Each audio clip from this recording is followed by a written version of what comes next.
შორს გულგატეხებობისაგან. თუ წუთიერ დაცემას არ შეებრძოლები, მას სასოწარკვეთილება მოყვება. თუ კი ადამიანი შეეგუება და არ წამოდგება, ის გამოიწვევს უიმედობას, რაც უიგივდება სასოწარკვეთილებას.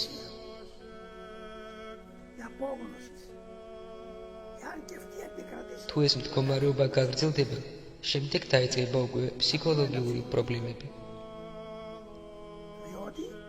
რადგან უსასოობა ბინდავს ადამიანის სულიერ სამყაროსა და მისი პიროვნულობის გონიერ მსვლელობას.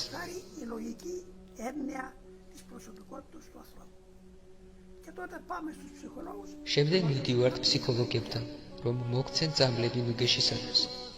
მიზეზი ესაა, რატო რჩები უიმედობაში, კიდე ეშმაკი ადვოკატად დაიყენო. ხომ ძალიან კარგად ვიცით, რომ ჩვენი ცხოვრების ერთი დღეც არ ძალგვეც განდოთ უშეცდომი. რადგან ცოდვი დაცემის შემდეგ დამახინჯდა ჩვენი ბუნება და აღარ გვაქვს იმის შემძლეობა, რომ მუდმივად მყარად ვიდგეთ ფეხზე. ამას ერთვის გარემოც, რომელიც დიდ გავლენას ახდენს ჩვენს როგორც შინაგან ისე გარეგნულ მხარეზე, რის გამოც აუცილებლობით, მოდი ვთქვათ ასე, ჩავდივართ შეცდომებს.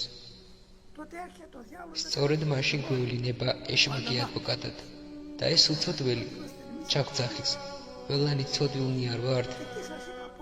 ამ დროს, როგორც უკვე მრავალჯერ მოხდა თქვამი, ხნედ უნდა გავიმართოთ წელში.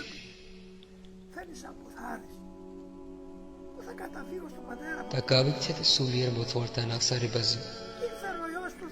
ცოცხალი ღმერთის მოვიდა ქვეყნად, ჩემთვის ღვთისძეობის მოსაცემად და შენს დასაბრუნად და შენი ადვოკატობა მინდა ახლა მე, ასე უნდა ებრძოლოთ უიმედობას.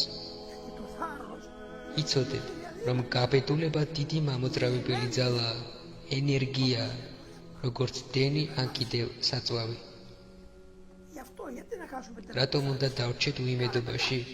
კეთილი, ცუდი საქმე გავაკეთეთ, მაგრამ განაარსებოს უცდომელი ადამიანი, როცა ასე მომდის ქრისტესთან მივდივარ და ვეუბნები ხოლმე. ყოვლად კეთილი, იმ მილიონობით მონანულთაგან, რომლებსაც არა მარტო შეუნდენ, არამედ ხირსიც კი გახადე წმიდანობის გვირგვინისა და შენი საყდრის სიახლოვისა. ნუ თუ ყმაწვილობიდანვე ასეთები იყვნენ, განაშენი შეწევნით არ გახდნენ ასეთებად, ხო და მეც ერთ-ერთი იმადგანი ვარ, არ შევწყვეტ კარზე ბრახოს, სანამ არ გამიხსნი. რადგან შენ ხარ ჭეშმარიტება, სიცოცხლე და აღდგომა. ასე